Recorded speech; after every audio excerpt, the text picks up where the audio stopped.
Welcome to The Cynical Developer, the podcast that helps you to improve your development knowledge and career through explaining the latest and greatest in development technology and providing you with what you need to succeed as a developer. In this episode, we talk about some truths for new developers and the things that they should be aware of with Dan Moore. Dan is a developer with around 20 years of experience. He's worked in academia, startups, and both small and large companies. Dan has held many roles from developer to instructor to contractor and founder. In his own words, he's been around the block when it comes to working as a software developer. Dan also has a passion for writing and has authored blogs about his software experiences since 2003. He has written books on topics such as mobile software development and produced a video course on Amazon machine learning. More recently, he has written a book, Letters to New Developers. And that's what we're here to talk about today. So welcome to The Cynical Developer, Dan. Thank you for having me. Yeah, thank you for taking your time. Taking time out of your day to come and talk to us. One about your new book and a topic that I like to talk to other people about as well. I've got a similar lightning talk to this topic, which is entitled "Things I Wish I Knew as a New Developer." So I think we've possibly got similar trails of thought on this topic. There's so much to learn, right? There's so much to learn as a developer, for sure. So. Oh yeah, definitely. I think when I started out as a professional developer, I've been programming sort of in my bedroom and things before that. You needed a little bit of coding experience, and by that it was VB or and then .NET, a bit of JavaScript, and maybe a bit of CSS and HTML, and that was it. And I often have conversations with people now that there's so much to learn as a developer. It's very, very hard to pick a route, because even now we say, I want to be a web developer. Well, what type of web developer do you want to be? A JavaScript, a .NET one, a PHP developer? And I mentor people as well into going from whatever career they're currently in into becoming developers. And it's always a very hard choice. Well, and, you just said JavaScript developer, right? I mean, there's even subdomains within that, right? There's React and Vue and Angular. And, I think one of the side effects of the way technology is taking over a lot of industries or influence a lot of industries is that there's just an explosion of interesting jobs and specializations that, again, like you, didn't exist when I was starting out, for sure. Yeah. I for a long time prided myself on being a generalist. I could do front end, back end. As the regular listener will know, I often comment on the fact that I used to be a graphic designer. I still do logo design and branding for clients now. So I've always gone, well, I can design your software from a UI point of view. I can design it from a technical point of view, and I can build it and implement it all the way through from start to finish. I do all of it. And for a long time, I'd never met anybody that was a real specialist.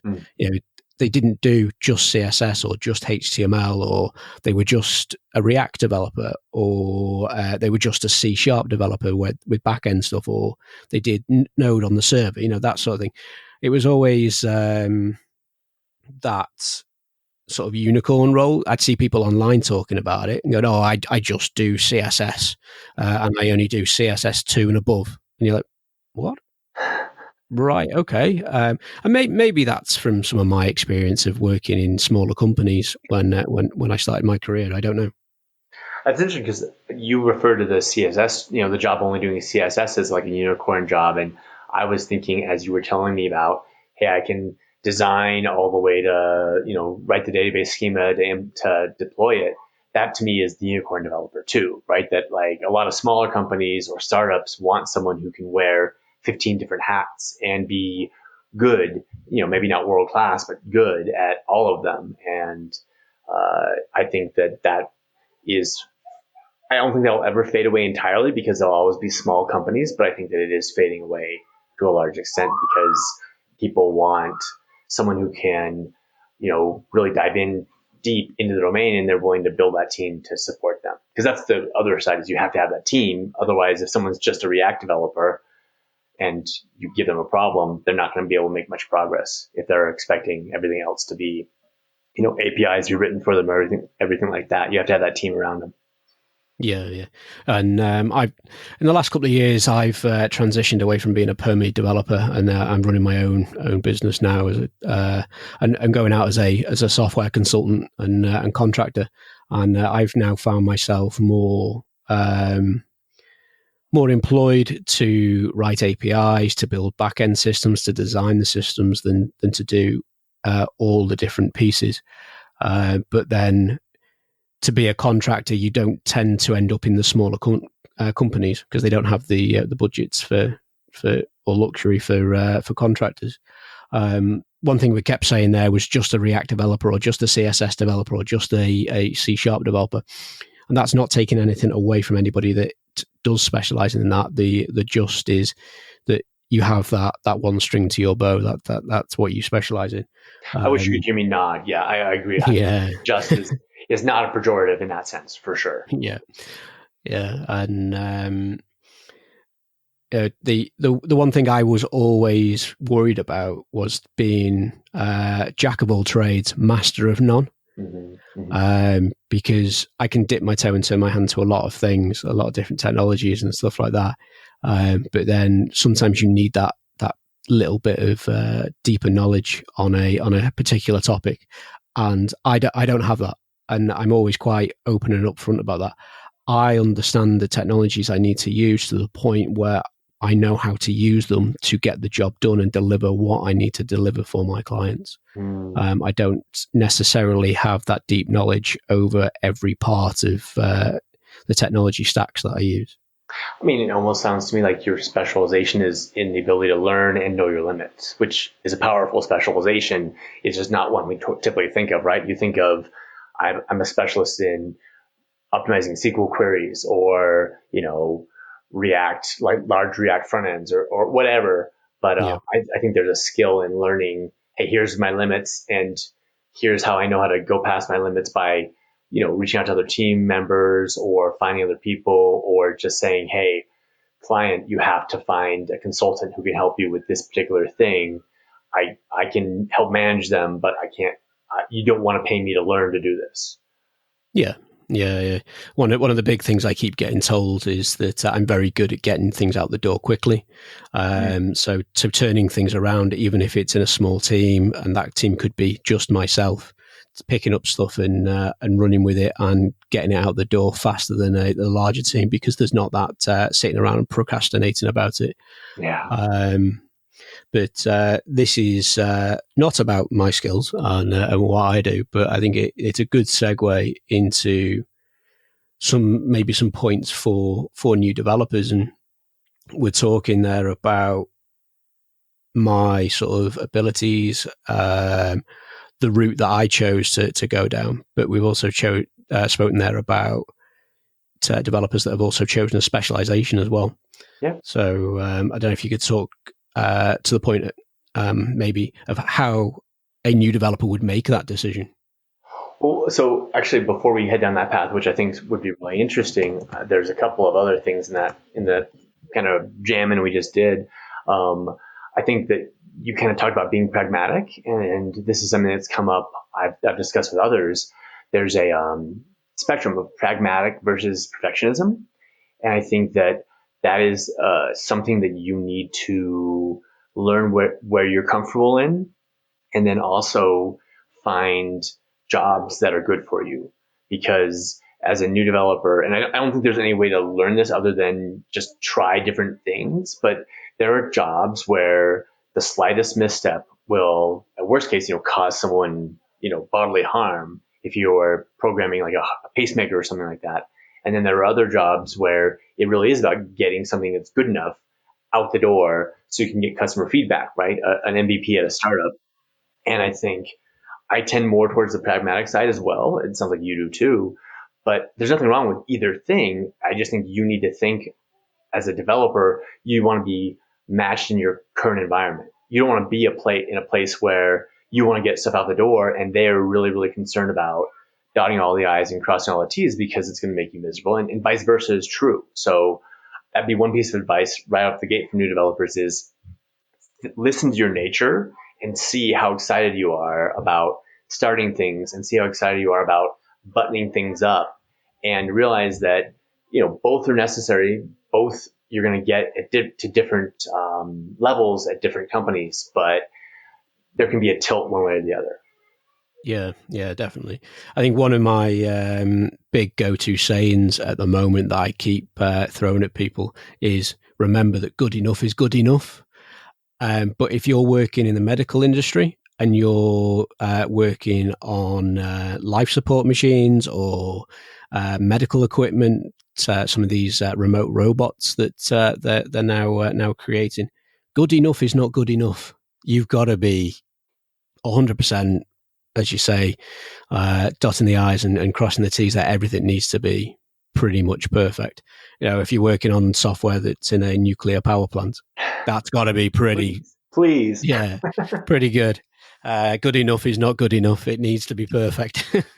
Right. I remember reading someplace that like Boeing, which makes airplanes, kind of tracks all the things that come in, all the metal that comes in, and keeps track of it all the way through forever, basically. So they know which rod of steel went into which airplane, and if that airplane, crashes or has a maintenance issue or something like that, 15 or 20 years on, they can trace that back to that shipment of steel.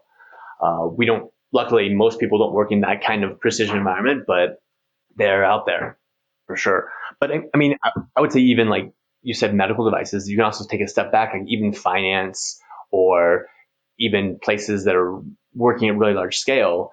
I think there you need to be more precise than, again, I keep falling back to the startup or the small company, which is where a lot of my experience has been. And there it is much more about like delivering 80% of the value. Good. That is the definition of good enough for that place, but find out what that is. And that's a great question to ask at interviews too. Yeah. Is this somewhere to work? Is it an 80-20 or is this a 99% place? Yeah. And then again, like they're both great places and they both work for different people. The other thing I wanted to kind of mention is you talked about contracting. And I think that as a new developer, contracting, that would not be my first job.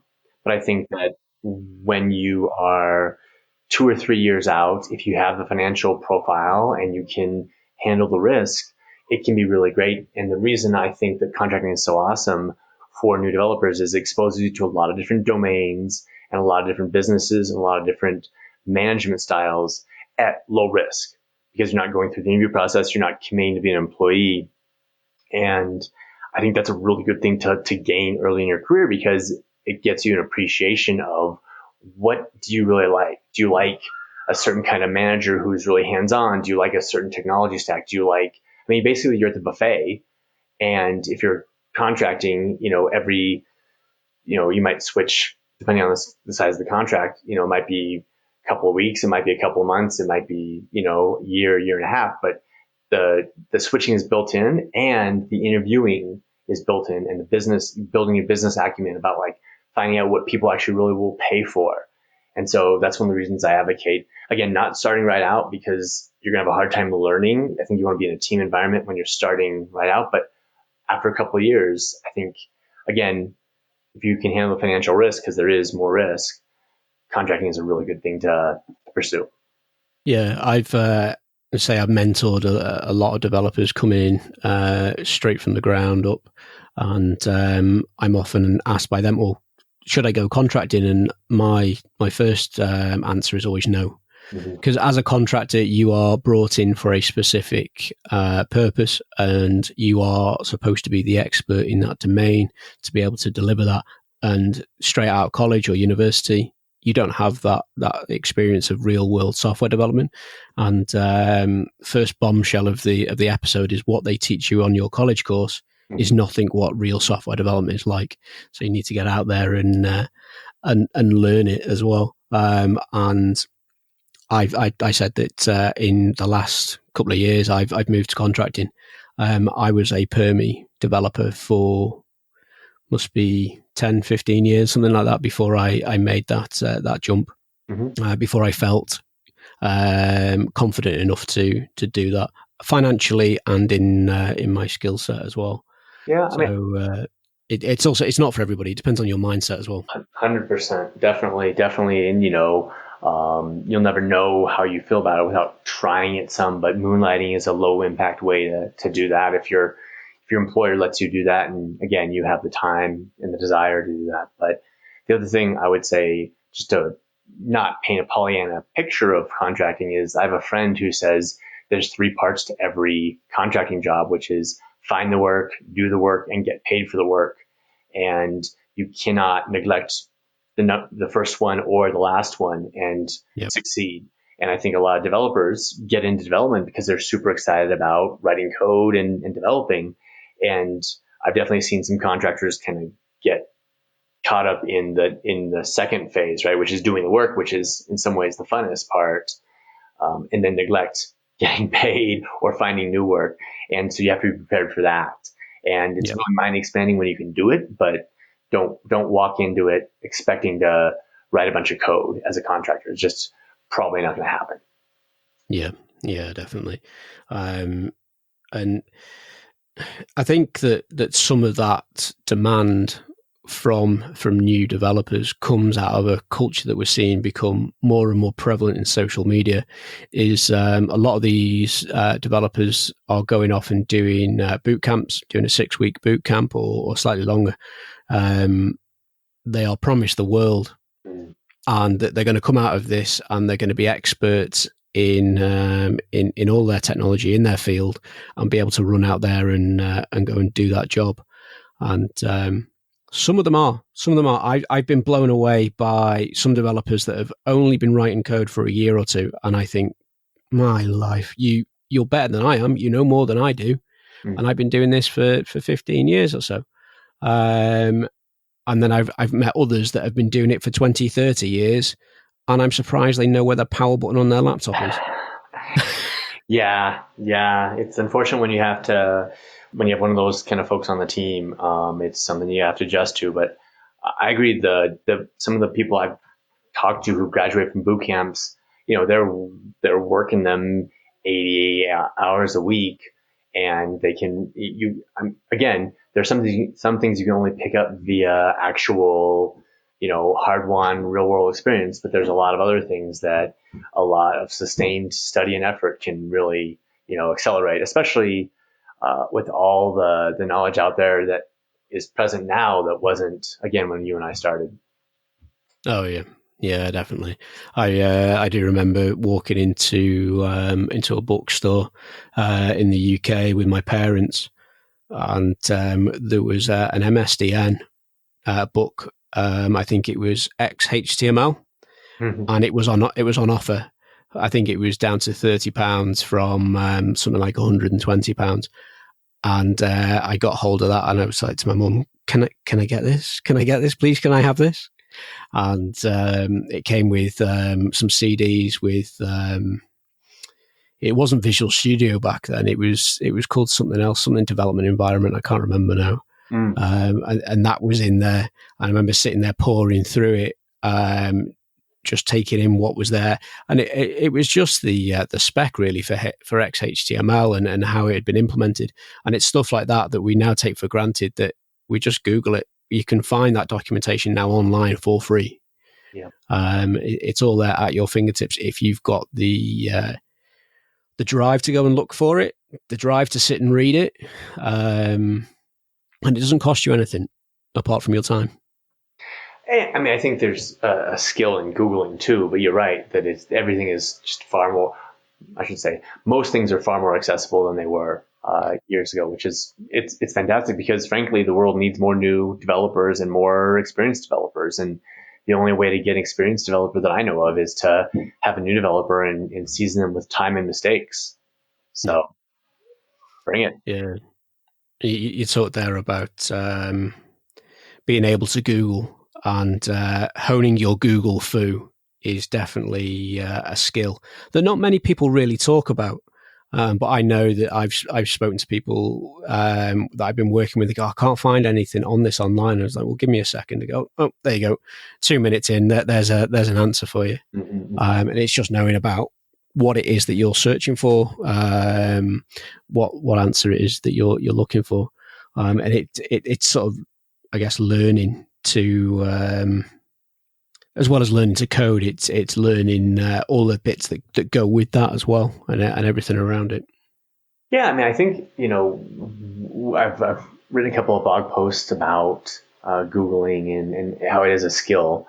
And, I mean, to me, a couple of pieces are knowing enough about what you're searching for that you can know what is invariant and what is mutable, right? So if I'm searching for like a line from a log file, I need to have enough context around that log file to know that there are pieces that other people are going to put out on the internet, and then there are pieces that they aren't going to have. And so I need to be smart enough to like be able to remove those pieces.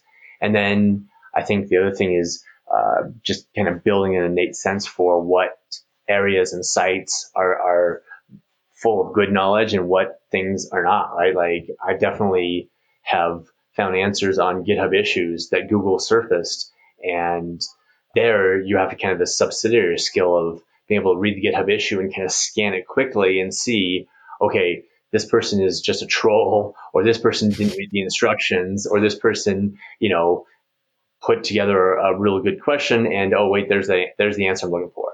And so searching is, but you're right, it's absolutely a crucial skill for most things. And that's actually one reason that I recommend to new developers and to old developers. You want to be very cautious about building your own thing, right? Building your own MVC framework, building your own anything. Just want to be cautious about that, because the combined sum of knowledge of everyone outside your company is way bigger than the people inside your company. And if you kind of build your own thing, you might really understand it, really know it well, but Google's not going to be much help when some new developer comes in and is trying to search for problems, for an error message from that homegrown framework. Yeah. And there's that adage of build or buy. And that sort of fits into that a little bit, in the fact that I've worked with some developers who thought they were God's gift to programming. And one particular person, I've mentioned him before, made a very bold statement that all encryption in the .NET framework back then was terrible, and he'd written his own encryption that was much better. Don't do that. Please don't do that. Of all the things, build an MVC framework before you build your own encryption library, folks. Yeah. Wow. Yeah. God help you when the FBI or somebody like that come knocking down your door and ask you to decrypt this stuff, and you go, I can't. My encryption failed.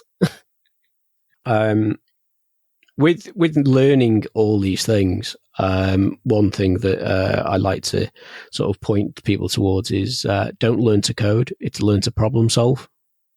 Yeah, I agree so much. I mean, so I fell in that mistake myself, right? When I was starting out, I was super into coding. I was into the design of it, the art of it, the architecture piece, and I remember joining study groups and learning how to better code, and that's all great, but the honest truth is that most of us aren't coding for fun. And if you are, good on you, like do whatever you want to do, right? And enjoy your trust fund or however you're funding your life. But most of us are coding to actually solve a problem. And in some cases, the best way to solve a problem is actually no code at all, whether that's using a library or a manual process or trying to avoid it. But every bit of code is an asset, but I would say in a lot of ways it's a depreciating asset, right? It takes money and time to maintain it, to make sure people understand it, to be able to modify it. And so to your point, the original statement, take a step back, don't reach for the hammer you know how to use, which is code, and say, hey, how can we solve this problem? And the answer may be, yeah, I got to write some code to do this. And there's lots of problems out there that are like that, but you'll be better off for your team, for your company, and for yourself if you don't just always reach for the hammer of code, right? You think about the other tools in the toolbox. Yeah, I was working with alongside one client and their team. And I came across a couple of developers that they'd been sat together for a few hours. I think there was 2 or 3 of them. And they had that really stressed out look. They were head in hands, and they'd been like that for a while. So I went over and said, is everything all right? What's the matter? And they said, oh, well, this is the problem. We can't solve it at the moment. To solve this problem, we would have to do X, Y, and Z. There's all these unknown variables. We can't come up with a quick solution now. The only solution we can come up with is going to take weeks to build and a lot more business input. And I was like, right, okay. So where are we now with it? Right. Okay, fair enough. And I said, come with me. And I took them to speak to the department that we were building that software for and explained what it was that the guys had an issue with. And I said, look, if we get it to this point and we give you the order or the booking in this state, are you good to do a manual process at this point? Could you go away, find that information, come back, key that information in, and we can move it on after that? And the answer was yes. And it just took that stepping away from how do we solve this with code to do we need to solve it with code? Can we just ask a human to go and type that bit in and click a button to go to the next stage? Yeah, fine. And bringing that back to good enough is good enough in this instance. Mm-hmm. And that manual process meant they didn't have to do X, Y, and Z. The other programmers. Yeah, awesome. Yeah. They didn't do it in the end because it was one of those things that went into the backlog, and it was a case of we'll do this later, but the expenditure to do that task was a lot more than for them to carry on as a manual task just for that one piece of the system. So it stayed. That was in the final product. Yeah, I mean, I have my own story very similar to that. I was working on a startup. Actually, it was the startup I co-founded, and we were billing our customers. And every so often, there would come a situation where we need to refund our customers, but we were small enough scale that I had the conversation with my co-founder, and we decided to just write down exactly how to give a refund to a customer via the Stripe dashboard. And I haven't checked with them lately, but as far as I know, for the first couple of years where we were there, that was just the process. And yes, it would have been awesome to write something that was like a one button refund, but it just didn't happen often enough, and it's just not worth it. And that's always actually that kind of trade-off, and that kind of understanding of trade-offs is a way for you to progress as a developer. Because I think that's one of the things that a senior developer, whatever that means, there's so many different definitions of that. But one of the things I look for when I hire senior developers or talk to them is that widened picture, right? Just not, I'm going to take these instructions, I'm going to make this work. It's how can we, again, back to your original statement, how can we solve this problem? And there's many, many ways to solve problems, and they all have different costs and trade-offs. Obviously, the Stripe refund had the trade-off of it might be slightly inaccurate, right? Or it took a human person's time, but it was worth the trade-off of not spending precious developer time doing something that didn't, automating something that doesn't happen very often and that could be handled by a human being. Yeah. It's about looking around those corners and looking outside of that box, isn't it? At the bigger picture. Mm-hmm. And it's not to belittle people in other roles in a business, but the cost of an hour for a developer is a lot more than the cost of a call center worker for an hour. And if it takes the developer 6 hours, that could be a year's salary for a call center worker. Now, that's probably blown out of proportion there, but it gives you the idea of that point, I think. Yeah, you also want to think about what is the highest value thing you could be doing right now? And, honestly, again, not to diminish a call center worker, but the highest value thing a developer could do might not be building software for that call center worker. It might be developing software for the sales team or for the end customer. And again, as a new developer, you're probably not going to be put in a position where you're making these decisions on what's the highest value thing I can do. You should be talking to your manager about them, however, because that again is a mark of someone who wants to help the business and is not just going to be a heads down coder. Someone who pops up and looks around corners, thinks about the bigger picture, and wants to learn about the bigger picture. And I'll tell you what, I've managed people, and I'd be thrilled if someone came to me and said, hey, I don't think we should solve this problem with code because solution XYZ actually does it, and it will be a day of implementation instead of 4 weeks or 2 weeks. I'd be thrilled if someone came and solved that problem for me. Yeah. And I think for the new developer who may be listening thinking, well, how do I get that experience? I think for a lot of it, it's probably not something that you can go and read in a book and learn. I could be wrong. Maybe Dan's got a different opinion on that, but I think that you learn that by being in the trenches and doing the job. So my book talks about this a little bit, and I've definitely kind of read some other books, especially kind of like around business consulting and things like that. Gerald Weinberg has a great book about consulting. I can look up the name of it, and we can put it in the show notes. Sure. But the honest truth is that you can learn some. I always use the analogy of stove, right? Like you can be told, hey, the stove will burn. And for some people, that's enough. For some people, they'll get like a little bit close to the stove and feel the heat. And then some people have to touch the stove. And I'm definitely the kind of person who has to touch the stove. And I've definitely made plenty of mistakes. But I think even if all you do is you say at your job, like, I want to ask, what is this piece of work that I'm doing? What is the higher mission we're trying to accomplish? I think that is kind of the first question to allow you to start to gain that experience. And, you can read that question in a book, but you are really going to have those honest conversations with your manager and, maybe your product owner or other people in the business. And again, I think most good companies, they'll welcome those conversations, right? Don't be shy. Don't bring it up every 15 minutes, right? But, don't be shy about saying, hey, I don't really understand what we're really trying to accomplish, because if you ask that question, two things will happen. One, they'll have a great answer that'll be really intelligent and will explain things to you. Two, they won't have a good answer, and that will cause them to say, why are we trying to do this again? And that's a really good thing for a leader in an organization to know, stone cold. So don't shy away from asking questions. Yeah. It's okay not to know everything, and it's a hard thing to take on board and actually put into practice.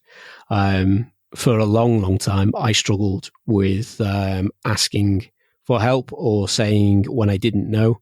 A lot of the time, I would just go, "Oh yeah, sure," and then make a note to go and look that up later. It's better that you are cards on the table. I don't know. What do you mean by that? And that also goes down to, I'd say, when other people say they are doing certain things a certain way, if you don't understand why they're doing it that way, ask them, challenge them, because I think that makes the person that's doing it also stop and think, is this the right way to do it? If they can't defend it, and your way seems to be more logical, maybe that's where it needs to go. So asking questions is great. Yeah, lots of great things in that statement. Or in that kind of passage. A couple of things that spoke to me are, one, I think that, and this is a scary thing to do, but I encourage people to do it, is, especially in this COVID world, ask questions via Slack in public channels. I understand it's way scarier than asking in a private DM to someone that you think knows the answer, but everyone benefits when you do that, because one, it's searchable in the future. Two, other people can kind of read it ambiently and learn the answer to the question. And three, you might have somebody who you wouldn't even think had an opinion or knowledge about that be able to chime in. The other thing about saying I don't know, I love that phrase, because it, when you don't know, I'm trying to think of any time. There have been times when I've asked questions that I know the answer to that most everybody else did, but that was mostly when I was new. But the vast majority of the time, if someone says something and you don't know about it, and you say, I don't know, and you ask them politely, and you want to be courteous, but you ask them or you challenge them, there are other people in the room who had that same thought and just weren't bold enough or didn't feel comfortable, or didn't have the political capital to ask that question, but yet they're going to benefit from finding out that answer. Yeah, definitely. Working as a consultant and a contractor, I go from different industries to different industries all the time. I said about being a generalist for technology. I generalize in the industries that I go into as well. Some developers come along and they only do finance, or they only do automotive, or they specialize that way as well. But I always end up finding myself in a different situation. And being able to sit down with a client, and when they start talking about domain knowledge, very domain specific things, it's good to say, well, what does that mean? I don't know what that means. The acronym you've used, I know about 3 or 4 different solutions to that acronym. What's the one for this domain? Mm-hmm. I'm working with a client who is in conveyancing at the moment, and I've not worked in conveyancing before. I worked on legal case management systems, and I've had systems in that sold houses and land, but we were never involved in the actual conveyancing side of it. So there's a lot of domain there that I didn't know, and I had to get up to speed with very, very quickly. Mm-hmm. And by quickly, it was initially a 3-month contract. I had a project to deliver in 3 months. I had to learn the domain within that space and deliver the product. Mm-hmm. So that was that. Whenever you start a new contract in like that, it's a very, very heavy first week or two trying to cram everything in and speak to everybody. Yeah, so I've spent about half my career as a contractor, and pretty much every contract I've ever been on, there's that time, maybe 10 days in, 2 weeks in, where it feels like the walls are falling in, and you just know that you're just not sure how on earth you're ever going to deliver what you promised you're going to deliver, and you feel overwhelmed. Or I shouldn't say you, I always feel overwhelmed, like, wow, how on earth did I commit to this? And then you keep grinding, you keep showing up, you keep learning, you keep talking to people, and that passes. And, maybe after the 4th or 5th time that happens, you learn to kind of expect it and just like budget in that emotional energy that you're going to have to spend to get over that hump. Another reason to be, walk eyes wide open in contracting is that there's that there, because unlike an employee where they're really investing in you, contractors, like you said, you're expected to come in and do the job, right? Like they're not hiring you to train you. Maybe months on, after there's a longer term relationship, there'll be, I definitely had chances to learn more as a contractor, but initially it's like, what can you do for me yesterday? And you gotta be ready for that. Oh, and by the way, actually, what is conveyancing? I don't even know what that is. Is that moving? It's mortgages and remortgaging of houses and property. It's the industry term for it. Like when I first started, I was like, conveyancing? What? So what's that? Sure. So yeah, it's again domain specific knowledge. When I do start a new contract, I always prepare myself that the first 2 weeks I'm going to be mentally drained when I get home, because you're having to take so much in, and as everybody knows that listens regularly, that I don't do downtime, so I'm always busy with something. I've got so many different projects and things on that those first couple of weeks I have to prepare everyone else that I work with on other projects. Go, look, these next 2 weeks I'm starting a new one, so be prepared for me to not be on my A game when I come to do your stuff out of hours. Sure. If it's okay, I'd like to, we kind of originally talked, or the kind of the first thing that you mentioned was, how do you decide whether you should specialize or generalize? Yeah. And I think that's a really interesting topic that is worth, digging into a little bit. And I mean, I guess my first answer is you should try both, right? If you can. And the second thing I think is you need to think about like what you enjoy in this world. And the third thing you want to think about is, how employable am I going to be? And like, if I specialize in a certain thing, even with remote work, even with, some of the flexibility that software developers have, you can be constrained in a certain thing. The flip side of specializing, and I'm not really a specialist, so I have a kind of a biased view. I think the flip side, the benefit of specializing is, one, you can gain expertise and you can become an expert in something that has, all on benefits, right? In terms of either that's writing or speaking or being on panels. It also has benefits in terms of salary. And I think it has benefits in terms of maybe you don't have to feel like you're on a treadmill as much because it's a smaller domain you're trying to become an expert in.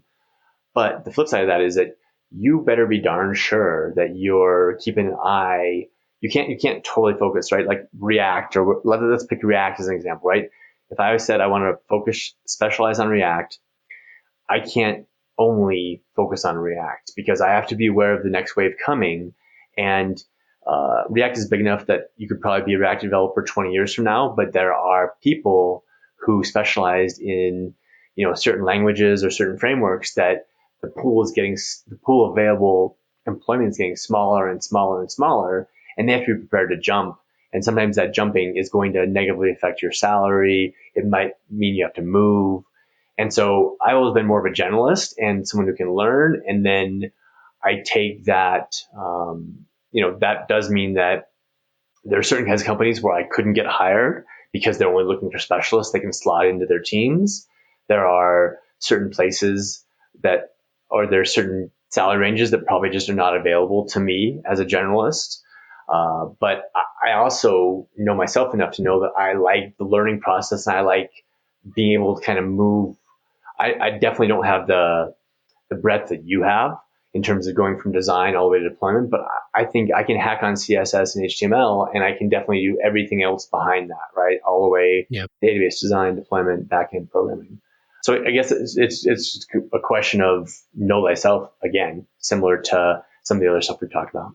Yeah, and I think even when you do specialize, you talk there about being a React specialist, and even with that, you need to know JavaScript, or what all the cool kids now refer to as vanilla JavaScript.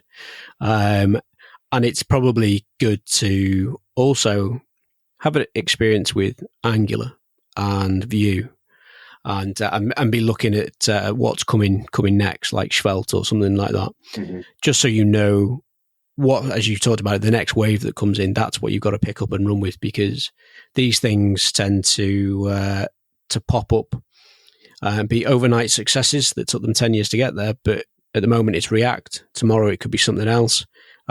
We could find ourselves with something completely different that's not even written in JavaScript that is the next big thing. But you've got to be careful that you're not always chasing that next big thing as well, because that's not valuable to any company. A company is not going to bring you in to work on a bleeding edge technology or framework that isn't mature enough to support a real world product. There's I have a friend who was looking at Svelte. I really like it. I'm using it for one of my products, but for what they were doing with it, it was too new. There wasn't enough of an ecosystem around that technology, so they didn't build their product in it. And it's making sure you're not sticking all your eggs in one basket, or putting it. How do we put this? Spreading it across enough baskets that you can still comfortably carry them. That's a terrible analogy, but we'll go with that. Yeah, a colleague of mine once mentioned a pretty interesting article called "The T-shaped Developer," and you may have heard of it or seen it. But I think that has a lot of value in terms of like deep expertise in some area, and then knowledge of the adjoining areas and an ability to learn. And both those, it sounds pretty good to me in terms of a way to diversify, right? Because again, if you're kind of a pure generalist, if you're the sideways eye developer, right? Yeah. You're gonna have a hard time getting traction. And that's one thing, you can specialize. We've talked most about specialization in terms of technology, although you mentioned business domain. I think that there is a lot of value in specializing in a business domain if it's something that you're excited about, you like, and there are people that are willing to pay you money to do it, because that is one of those situations where you can save time, not in terms of walking in and being able to know the tech stack, but you walk in and know all the jargon, all the acronyms, as you mentioned. And that's valuable too. Sure. So we talked about trying to work out what it is that you're passionate about, what you enjoy, and experiment, find out what it is that you really like. And we've said, see if you want to specialize, see if you don't want to specialize. But there are some things I think that you need to become a master of when you are becoming a software developer. Have you got any pointers for the listeners as to what they should be looking at from the start? What things should they try and become the master of? Sure. I think there are several things that kind of are fundamentals, right? Just like if I was going to play soccer, football, I would want to really just focus on kind of my ball handling skills, right? For software developers, I think, 3 or 4 things that come right off the top of my head are touch typing. I definitely have known developers who were successful developers, but they couldn't touch type. And I think that is basically like playing soccer with one foot behind your back, so to speak. I think knowing your text editor and knowing a version control system, Git's an obvious choice, and keyboard shortcuts, right, of whatever operating system or editor you use. Like, that's part of knowing the text editor, but I think just being able to do everything from your keyboard makes you just so much more productive. And again, I want to take a step back. Like, all these things I'm talking about are coding things, and I will take someone who knows how to do what you did around solving the problem. Let's go talk to them so we don't have to do X, Y, Z. I'll take someone who doesn't know how to touch type and has that bigger picture over someone who solves the wrong problem very, very quickly. But ideally, you can be both, right? You can have all these foundational coding skills and have that bigger picture. Yeah, awesome. So some good words of wisdom there, and I can solely agree with every single one of them. So we mentioned at the top of the show that you got a new book, Letters to a New Developer. Where can the listeners go to get that book? Yes, so it is launching actually on the 16th of August. And it is going to be available at Amazon, Barnes & Noble, Bookshop, I think, is a kind of an indie press thing. Basically, wherever books are sold. You can also buy it from the publisher directly, apress.com, and I have a discount code for that for your listeners. Fantastic. We'll stick that discount code in the show notes. So do go over and have a look at the show notes. Take advantage of that discount code, and through the time traveling ability of podcasts. The book was out yesterday, if you're listening to it on release day, or it was out on the 16th of August. So go and get it as soon as you can. But that sort of wraps it up for today. We're just out of time, so that leaves me to say thank you, Dan, for coming on and talking to us today. Thank you so much for having me. I really enjoyed this. Yeah, it was a good chat, and as I said at the top of the show, it's a topic that is close to my heart, and it's something that I like to discuss at length with people, whoever will listen. So it's been nice to be able to have that discussion with you. So thank you for coming on. And thank you to everybody out there for listening to The Cynical Developer. I'm James Stoddart, and you've been listening to Dan Moore discussing A Letter to New Developers. If you have any questions about this or any other episode, then drop us an email, a tweet, or leave a comment on the website, where you can find all the resource links, show notes for each episode. And if you enjoy this episode, please leave a review on your favourite podcast platform, iTunes, Stitcher, whatever it is, and help The Cynical Developer to reach more developers around the globe.